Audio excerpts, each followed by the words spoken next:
Look at the picture. See the skull. Visible Frankenstein controls. The Brain Thoughts broadcasting radio. The Frankenstein earphone radio. The latest new skull reforming to contain all Frankenstein controls.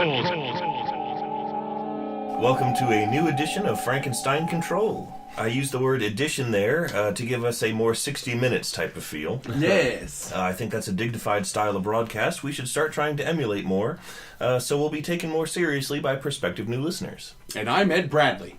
In line with that, Ada, I want to introduce an Andy Rooney-like segment that we'll now close every episode with from now on, where you complain for 12 minutes in exhaustive verbose detail about products or new concepts you just don't like, that are either completely unimportant to anyone at all or are hugely inflammatory in a way that leaves you blindsided.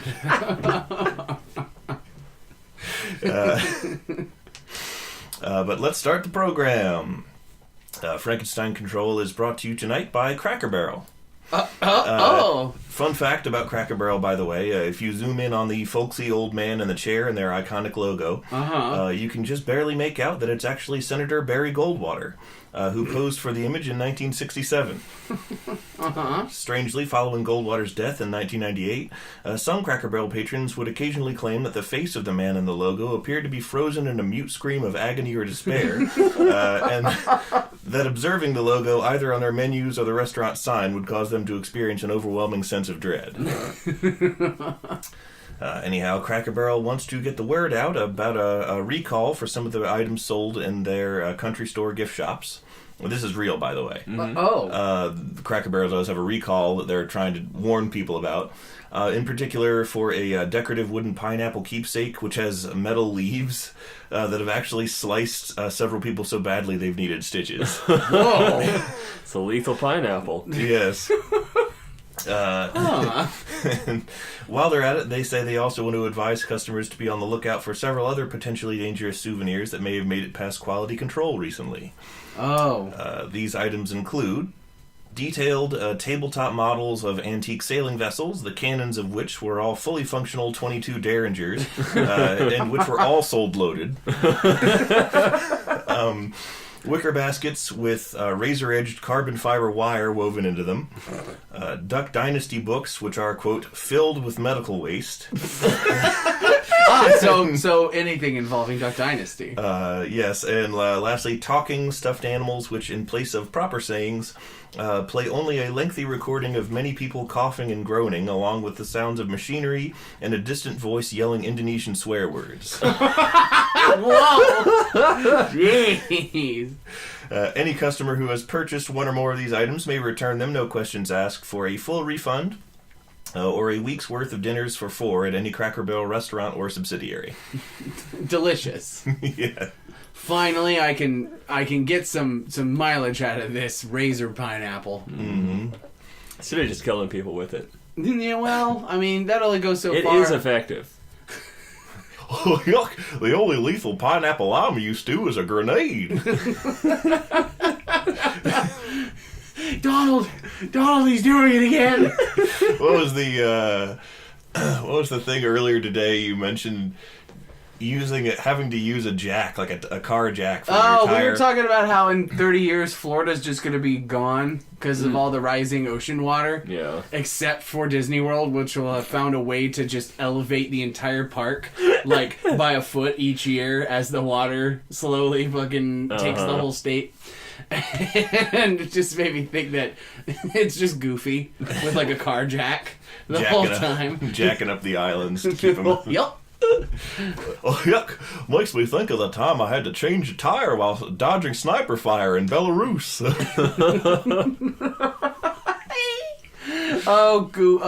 War veteran Goofy, you've been in every war. Yeah, that's the thing, is that it's always changing and it's non-specific. Yeah. Goofy, what war were you in? All of them. All of them. Well, the war against mankind. My only enemy is the dark soul of man. The heart of darkness that lurks within us all. Goyle! And that's how Kingdom Hearts' premise was made. Yeah. Goofy fighting the dark hearts in us all. And thus the Heartless were made. Ta-da! Kingdom Hearts, home of 3 very popular characters, namely, your host of Frankenstein Control, Taylor Russell. I have the Keyblade called Scrote Keeper. Ew. It gives you plus 3 MP and negative attack, and the only spell that you can cast with it is Balloon. And because DeviantArt inflation art joke here. Sitting right next to me is the second most popular Kingdom Hearts character, Ada. I'm Ada. I'm the wielder of the Eye Stabber. It's kind of a Keyblade by design, but really it's just a long pole that I poke out people's eyes with. It gives me +2 to eye poking and a -1 to charisma. And in front of me, the number 1 popular character in the Kingdom Hearts franchise, none other, as always, B-Rai.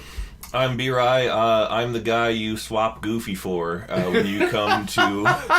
Because Donald's too important. Yeah, I set all of his magic to healing. I'm just a reskin of Jack Skellington, really. I don't remember enough about Kingdom Hearts, even though I played it and I loved it, both games.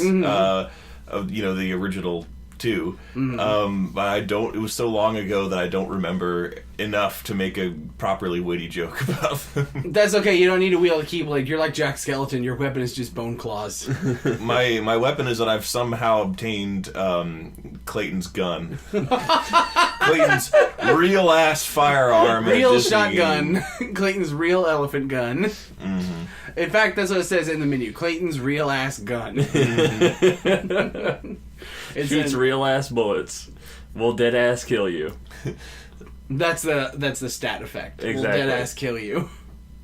And welcome to Kingdom Hearts. That's a weapon you can give Sora, and Goofy says something like, "Oh, look, that's not the first time I've seen a boy soldier carrying a gun taller than he was." Oh my god! They're like, "Goofy, get out of here with that. I'm traumatized. This is how I process it." Yuck. I'll process my boundless grief with humor.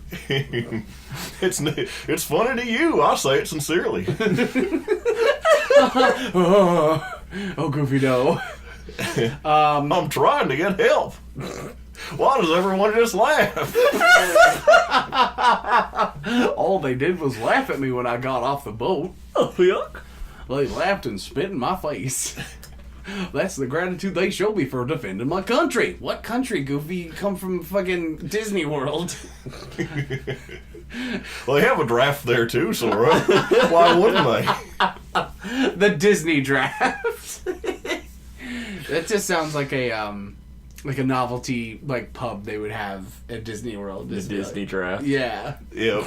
And the first draft, but draft is spelled DRAUGHT. Yeah. Speaking of Disney drafts of that nature, Of which nature? The drinking kind. Oh, okay. The tavern in Disney World that's Beauty and the Beast themed. It's like Gaston's Tavern or something. Oh, fun. It's like his drinking ale house or whatever. You go in there and there's a drink. I think it's actually named after his little compatriot, the little short guy. LeFou, yeah. And that drink, it's not alcoholic. It's just like a juice soft drink blend. Mm-hmm. And it is the best tasting fucking beverage in the Western Hemisphere. Holy God. Better than Christ? I'd assume. He just tastes like wine. Oh. If you go to this Beauty and the Beast Tavern, can you order 12 dozen eggs? I hope What so. about 4 dozen eggs? Not 4 dozen eggs? Well, I mean, I don't want 12. I want 4. I thought he said 12 dozen. He says 4 first and then 12. Oh, okay.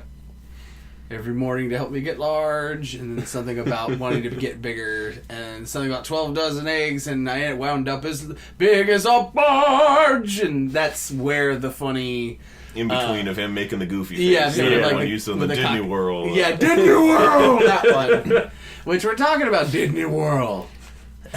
Actually, speaking of Disney World, that's a place that B-Rai and Lissa like a whole bunch. On a related note, B-Rai, you're married! I am. Zippity-doo-dah! And both of you were there. We were. It was a beautiful little ceremony and a fun party. It was a good time. Thank you. It was good. It went off without a hitch. I thought it was going to explode in a horrible disaster, but we all survived.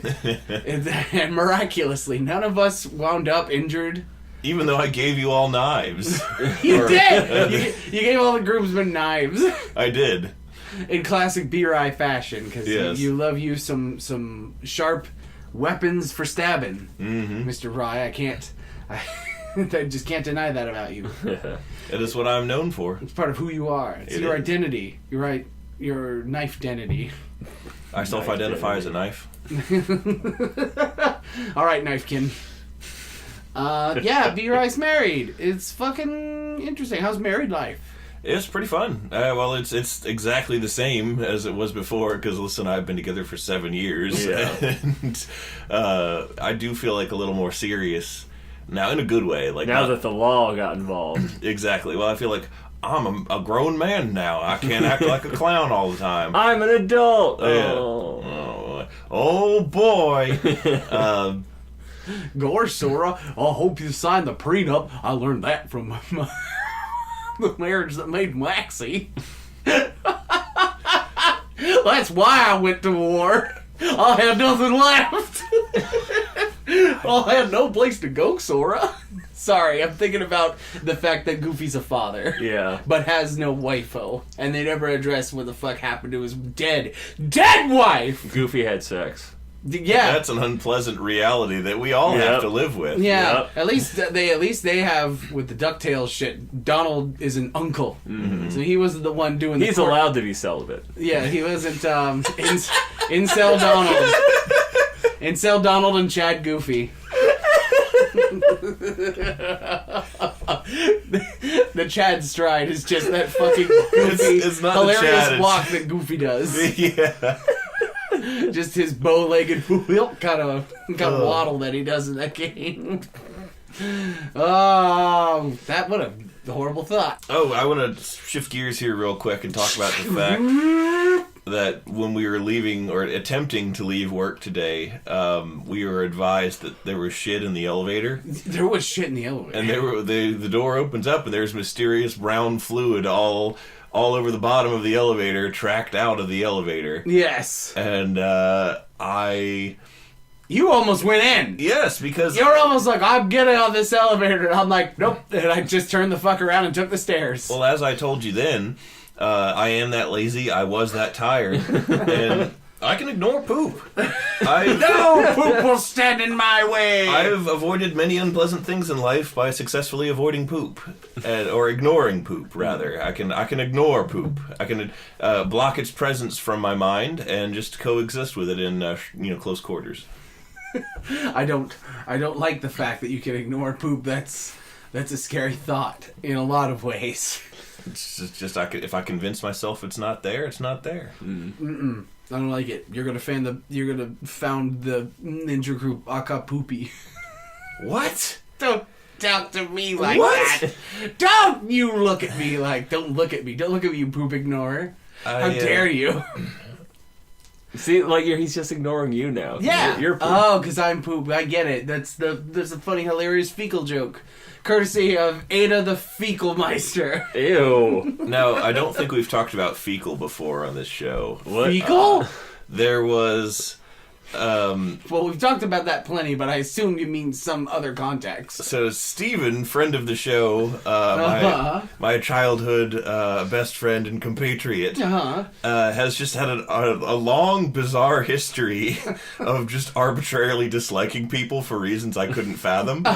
And there was this kid in high school who, I think late middle through high school, and Steven didn't like him for some reason, despite the fact that, to my knowledge, we never spoke to him or interacted with him in any way. We just occasionally saw him in the distance. He was a background NPC in our lives. Yeah. And he was nothing but normal. I want to stress that there was nothing at all to notice, much less dislike, about this young man. Yeah. But Steven evidently decided that his name should be Fecal.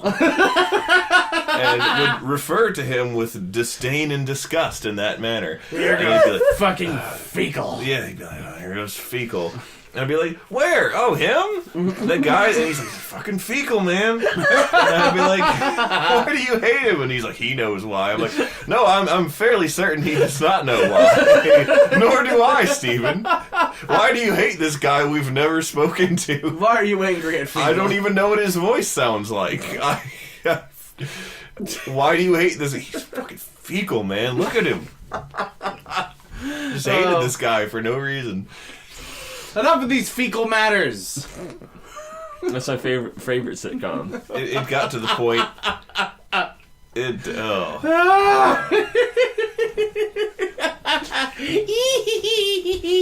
Starring Steve Fartkle. I knew something was coming of this. I just didn't expect it to be that. Didn't the guy who played Urkel get really jacked? Yeah. Oh, Jameel White is like fucking like Carrot Top tier now. Yeah. That's awesome. I mean, when you can't escape the lifelong typecast as an effeminate nerd, you would overcompensate for it too. So, do you think he listens to Alec Jones and probably not, and buys the rhino pills? How do you think he got so jacked? Yeah, exactly. He's got the rhino's pills. Mm-hmm. He's got the rhino's pills. And he talks like that. That's what Jameel White's Jameel White's Jameel wife. Aw. I wonder if he is married. I don't know. It's just a Wikipedia search away. He's married Here I to go. his work. He's married to his work. That's Ada was right. Mm-hmm. I should never have doubted you. Don't ever fucking doubt me. I won't. Oh my god! What? Sorry, I just now looked at the knife you gave me. It's fucking engraved with Taylor Groomsman on the handle. Oh, cool. Holy shit, How did you not know? All of them have that. I did. I thought they would all do. They were in the package, Beer Eye. They all say Taylor Groomsman, even the one that like Steven and Josh got. Yeah, this is just a happy coincidence for me. Mm-hmm. Dude, that's awesome, Beer Eye. Yeah, I went all out for him. You did go all. This is a high quality blade. Hold on, let me just so that way whip it out here. This is a tactical stainless steel USA design, handmade in China. Yes, exactly. By coughing, miserable Malaysian-speaking people. By like Tac Force is the company that made it. And you know what? It's an alright knife. I mean, I haven't tested it on anybody yet. You want it? No, well, okay, come here. I was going to say I had your name engraved in it, so, you know, if you ever murder somebody with it and drop it at the scene, they know immediately who did it. We're looking for a man named Taylor Groomsman. It's the perfect crime. I framed Taylor Groomsman. Well, this Taylor Russell guy fits the bill, but his name's not Taylor Groomsman. It can't be him. It couldn't be. Throw off the search. This is also a fantastic way for someone to frame me. Now that I think Yes. about it. I could just stab someone with my engraved knife and say, "It was Taylor's engraved knife. Only he could have committed this crime, and only he could go on the Butterfield diet." I've been It's been incredible. I've been low-key obsessed with those videos as of late. They're Explain for me and for our audience. so there's this video. God, what's the guy's name? It's I don't know what the comedian is, or like I think it's actually part of a bigger like sketch comedy type show, like Saturday Night Live, that kind of thing. Mm-hmm. But it's this guy playing a character named Brian Butterfield. That's the name. Thank you. And I knew it was something Butterfield. They're like all advertisements for these services or stores that are all complete garbage. Mm-hmm. And the one that like we saw first is about the Brian Butterfield diet, and he details how the diet is like Monday through Saturday. Yeah, Monday through Saturday, all you eat is like a single bean and like a small slice of like low-fat turkey and water, and then like Breakfast, single lima bean. Yeah. Drink hot water. low-fat tomato sauce, broccoli shavings, drink chilled water, stuff like that. Follow this diet to the letter every day. So you do that for the whole week, and then Saturday is treat day. Oh yeah, Saturday is your treat day, where you have 24 hours to eat anything and everything, and he just like the rest of the skit is him just like listing foods, and like, the foods all are the really names stupid. are dumb. Yeah, it's like pizza, birthday pie, bon bubble balls, hoisin crispy owl, discount foie gras, artificial bacon, large max. Large Max is my favorite. I've heard of Large Max and I've heard of Hoisin Crispy Owls before. I'm aware of those two things. Because we say that a lot. We do. It's generally how I've referred to, like, fried bird of a dubious nature, I'll generally call Hoisin Crispy Owl. That's actually a good bridge into the next topic. I wanted to talk about this thing I overheard at work, and now I want to talk about it. This is from one of our coworkers. I won't say who, but she had Chinese food a couple of weeks ago, and she ordered the ribs, and she's like, these are like ribs. Here's a normal rib. Here's a normal rib. Here's a dog's foot. What? She swears up and down that there was a clawless dog foot amidst the ribs. And I don't care if it's true or not. It's really funny. She's like, I threw the whole thing away. I just, bye-bye. I'm not having a fucking foot. I'm like, I didn't say anything, but I wanted to pipe up. Just be like, I'd eat it. I would. You'd eat a foot? I've never had dog. Now's my one chance to have it and clearly know what it tastes like, so I'll be able to identify it later in life. And just like, I'll be at our next friend's wedding, and I'll bite down on the chicken dish and say, "That's pooch! You can't fool me, Chef Boyardee!" I'm imagining you at like a imagining you at like a black tie engagement, and everyone's just calmly eating, some, appropriate high society low key music is playing, and all of a sudden you grab your plate and you throw it on the ground and go, "That's dog! That's dog! That's dog! That's dog!" with no other explanation offered, just. Oof, oof, and then just walk out with one of those leashless dogs, like the dogless leash. Sorry, dogless leash, and just walk out there. It's my statement. Take that, diplomat ceremony I was invited to for some reason. I was Josh's +1 at important world leader meeting.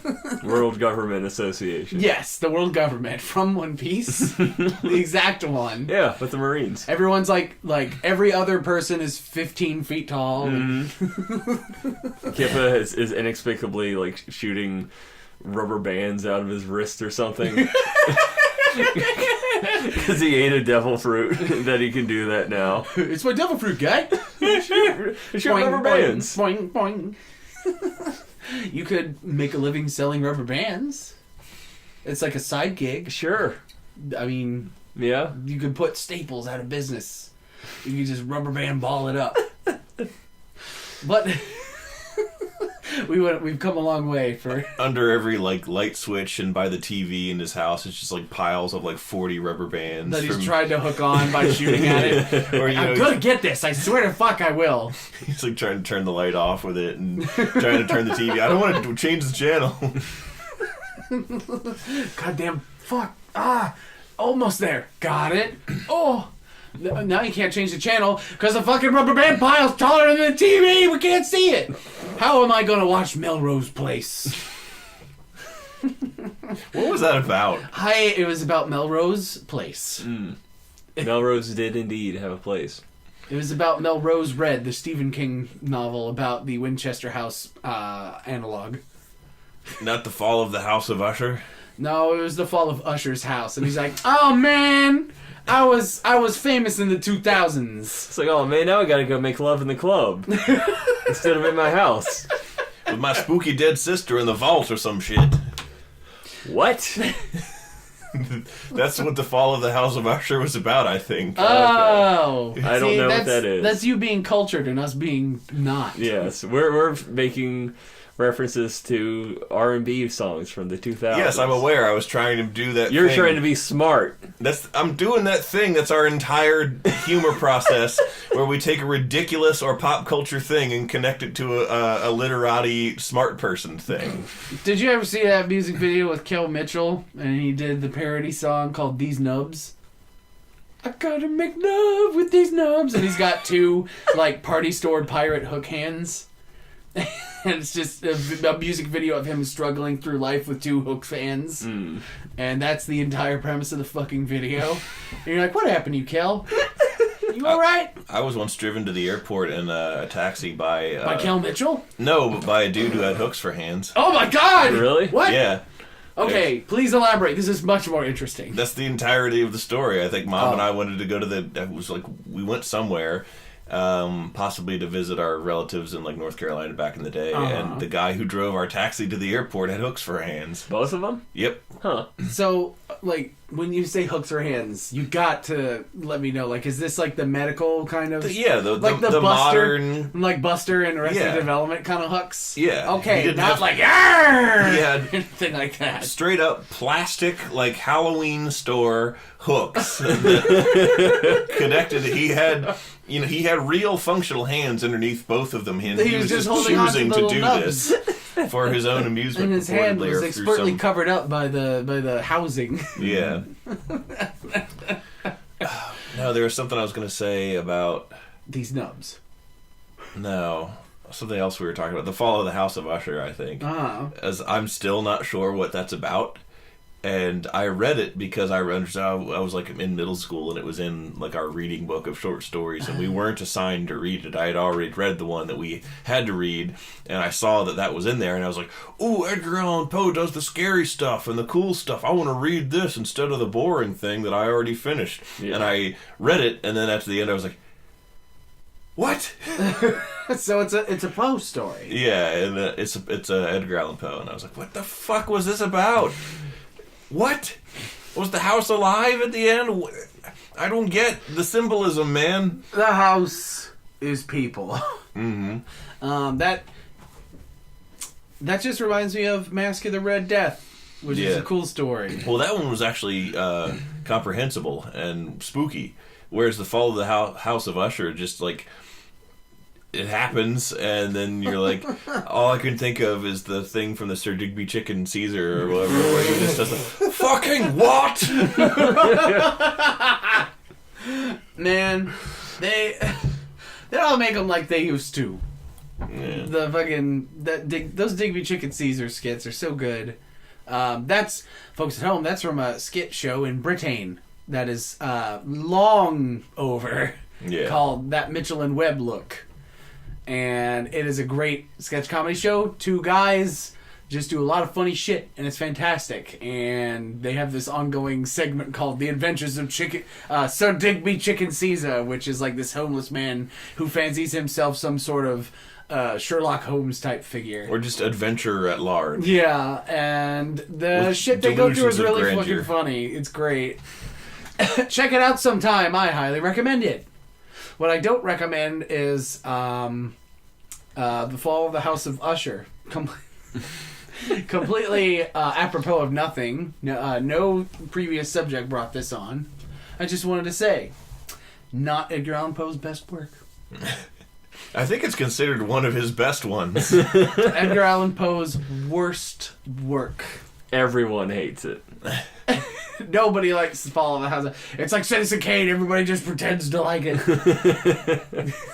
That's the best movie ever made. I've never seen that, by the way. I would like to watch it again. I think I was still too obstinate in that film class when we watched it, and I was laughing too hard at his looking like he's shitting himself face when he's doing his campaign trail and he's got his. Yeah, it's so funny. Please make that the thumbnail, please. Can you make that the thumbnail for the video? Yes. Is that hilarious? There's a part where like, is it Orson Welles? Yeah. Yeah. Where like he's running For his delusions president or what? His delusions of grandeur have gotten so big that he started a campaign trail to become a senator, I think. Okay. I don't know. Maybe president, but see, again, I'd like to watch it again now that I'm older and can fucking appreciate things. Yeah. Despite how stupid I sound. But he's on this campaign trail and he's making his big speech, and behind him are these two huge flags with his likeness on it, with like Kane underneath, and he looks like he's pooping himself. He just has this like contorted like. He literally looks like the face you make when you go like. It's just the worst. Look it up. Look it up, B-Rye. It's really funny. I'm doing so now. You're witnessing live B-Rye viewing the. How do you Google that? Charles Foster Kane poop face. Orson Welles on toilet. Don't Google that. No. Citizen Kane campaign photo. That's there it is. Yes. Ah! He's like. You know what? I looked at the picture, and immediately I thought he looks like Scatman Crothers. Scatman! Exactly. But it always comes back to doo-doo. I realized that was a joke in itself on the same subject matter. On the same fecal matter. Which is fecal, that guy Stephen hated. For no reason. Charles Foster Kane, 20 years after his death, we find out that he was actually fecal. And he's like, he used to call Stephen Rosebud. And much like Charles Foster Kane at the beginning of Citizen Kane, we too must die while... You know what? Let's end the show with our mysterious last word. It has to be one word. What's the word you say and then drop a snow globe? Okay. But when you die. But also, what is in the snow globe? Okay, detail both of those things. Okay. I would be holding a snow globe, and then I would be like, Mysterio. And then it would go to my hand, and the snow globe is just my own head. Mm-hmm. And I would drop it on the ground, and it would shatter, and then it would show my corpse, and then I have a snow globe for a head. The Spider-Man villain no one understands. Exactly. It's a snow globe of characters from Ultimate Muscle.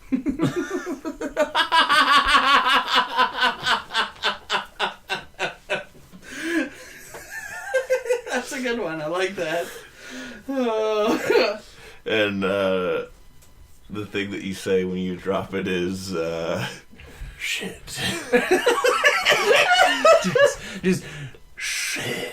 And then the slow motion shot of the Ultimate Muscle snow globe falling to the ground and shattering.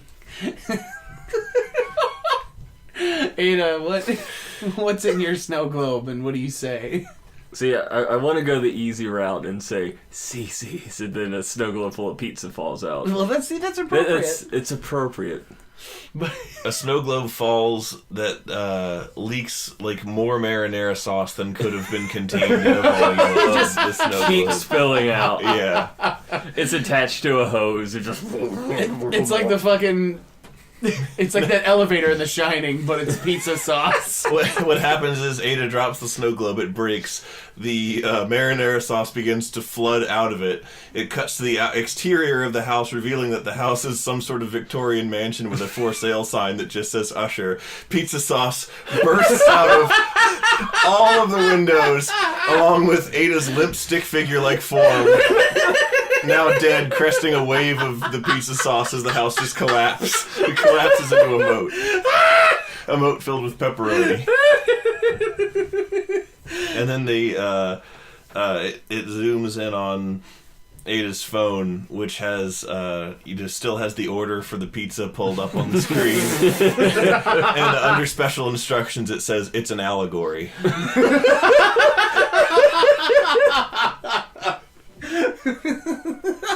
Oh, man. You know, speaking of allegory...